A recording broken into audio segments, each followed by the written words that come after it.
বুঝায় আপনাকে আমি কবর কত কঠিন।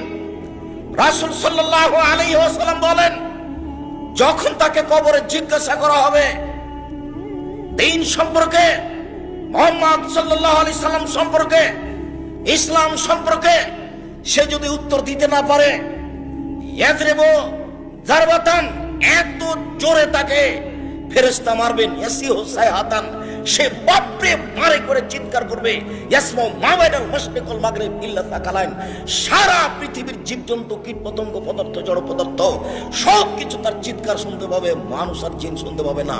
এখান থেকে 50,000 কোটি কিলোমিটার দূরে যে বস্তু আছে সেও শুনতে পাচ্ছে এই কবরের চিৎকার। সে কত জোরে চিৎকার করছে আপনাকে আমি বুঝাতে অক্ষম।